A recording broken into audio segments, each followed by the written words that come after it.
Hello again. In this video, I wanted to talk about what's known as the chamber in Taekwondo or martial arts period. And when people refer to a chamber, what they're referring to is how you have your arm cocked back. So the hand that is about to strike, not the one that just did perform a strike, but the next one that you would use to strike. That hand is brought back in tight to your body, and that's referred to as being in a chambered position. In other words, it's ready to fire. Now, what I wanted to go over in this video is an issue that I see in many Taekwondo schools around the world, and that is that they are chambering the fist down at the hip. And this is something that you should not do. So this here is a mistake. So I'm showing this picture here. I hope you can see this, but whenever you look at the books, they're always telling students to chamber the hand down at the hip like this. And the problem with that, so this is what they show, and this is what you should be doing. So I'll pull this up here. This is what you should be doing, okay? So the fist should be up here. So here's my hip, here's where my fist is. So look where I'm punching and look at where the other fist is.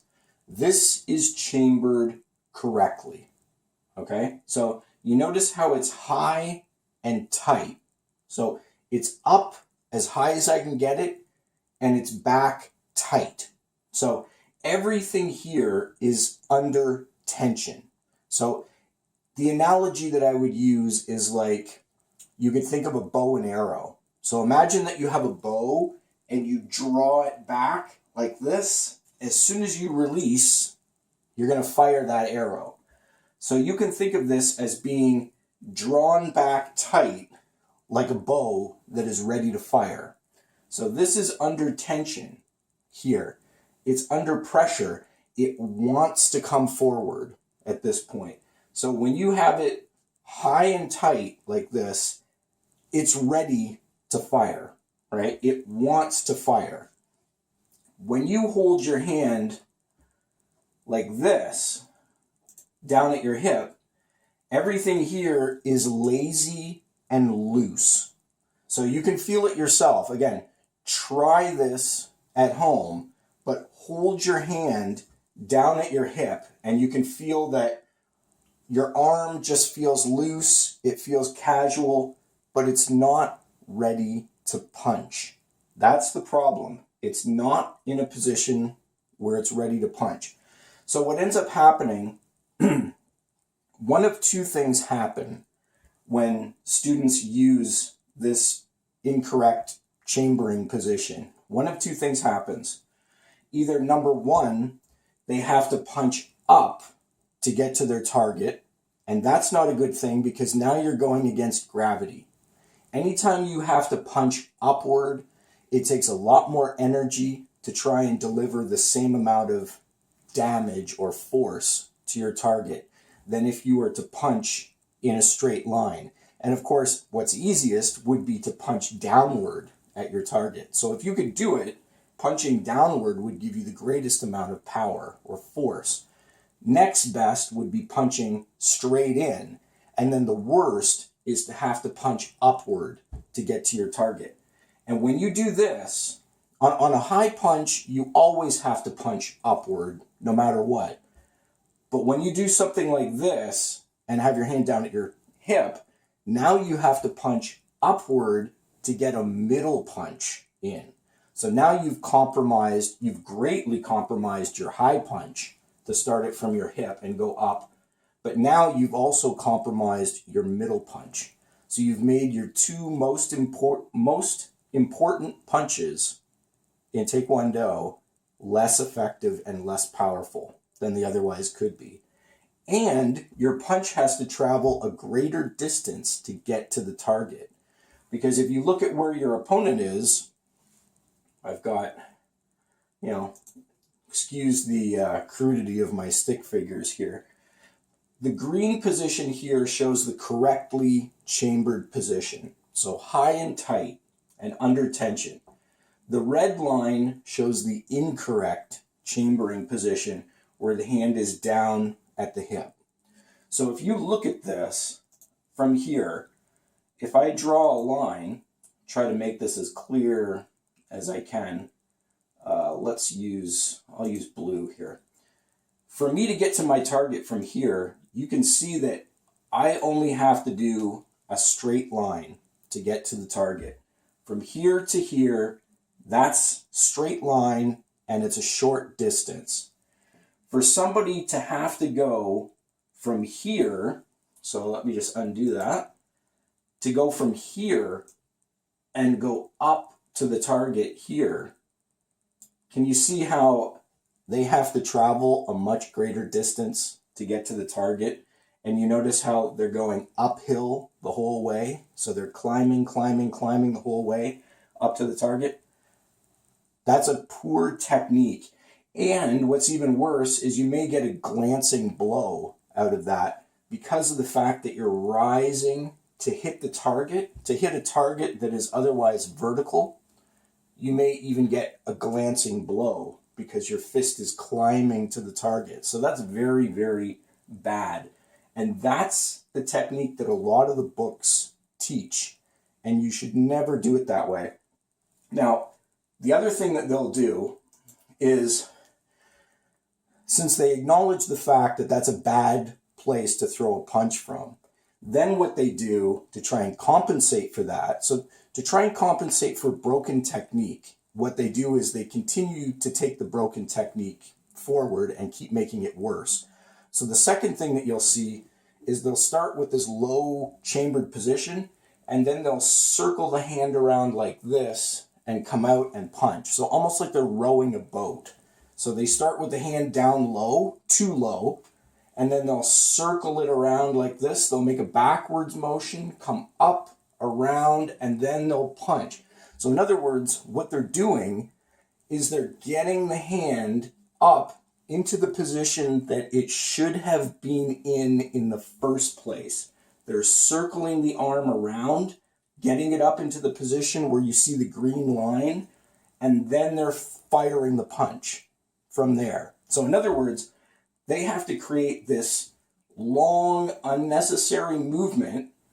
I don't even know if I can show this here, but they have to make this long, unnecessary circular movement to come around and put the arm up into the position where it should have been to start with. And then they throw the punch. So if you do something like that, you're making your punch take 2 times longer to get to the target, and you're immediately tipping it off so that your opponent can see it coming. As soon as you start doing something like this, bye-bye, your opponent's gone. Like I see that coming immediately, I'm gone. I'm already out of the way, dodged it, gone. You know, you don't have, when you're throwing a punch, you don't have time to go like this and wind it up and throw again like that. As soon as this starts to move, your opponent is out of there, right? Head movement, block, whatever, they're gone, right? They can see that coming a mile away. So what you need to do is you've got to start with the hand up here to begin with, and it's got to be under tension so that from here, when you throw that punch, it's just like this, right? It's like firing a gun. You turn the hip to trigger it and then just like this, and it fires, and it's done. Got a side view picture of it here as well, but you know, you can see the difference. This is what it looks like, right? This elbow should be back, tight, and when you're punching, you should have it back so far that if somebody were to actually come close to you from behind, they would actually get hit with the back of your elbow. So in other words, if somebody were right behind me, trying to get up on me from behind, the simple act of me punching and withdrawing that arm is going to elbow the person behind me. Just as a byproduct of doing the punch, they would get an elbow driven into them if they were too close to me. So that's not the goal of the technique. You're not trying to elbow somebody behind you, but that's what would happen if somebody got close to you, is they would actually get struck with an elbow just as a byproduct of me punching correctly by having the hand chambered properly up in this position. So again, you can see the difference. And then when you throw a punch, a middle punch from here at solar plexus level, notice how the punch doesn't have to climb. The punch is traveling in a straight line to get to solar plexus level. That's what you want. And if you want to go high with a high punch, obviously the punch still has to climb, but it only has to climb half the distance. You see that there? The difference between having the fist here and here. I only have to climb this much to hit somebody head level. They have to climb this much, twice the distance. So big difference. Big difference in speed, big difference in power, and big difference in deceptiveness, in that your opponent cannot pick up that punch. They don't see it coming, right? You're not tipping it off with anything. You're just firing it, and it's there. And believe me, you start throwing your punches from here, from this position here, and you're going to find that you have the element of surprise, that your opponent cannot react in time if they're in range to be able to stop that. Once you build it up to the level of black belt and beyond, we always talk about how we block punches, but in the real world, you can block punches from an untrained fighter or from somebody with less than black belt level reflexes and speed and power. But once you get someone that is trained, highly trained, and can throw a proper punch, it comes too fast to be able to block with the conventional techniques. So at that point, you've got to start doing things like having a guard there, like guarding block, or other techniques to prevent, to take away the openings in the first place, because human reaction time is not fast enough to intercept that punch that comes that quick. Before you even see it moving, it's already hit you. From a trained fighter, right? We're talking about from a trained fighter, a trained high-level martial arts student. So anyway, I just wanted to cover that in this video, something I've wanted to talk about for a while. People see that in my videos and they wonder why my hand is up higher, and that's by design. Anybody that holds their hand down low like this at the hip is putting themselves at a tremendous disadvantage. Don't ever do this when you chamber your hand at the hip. Do it like this. So, till next time, thanks for watching.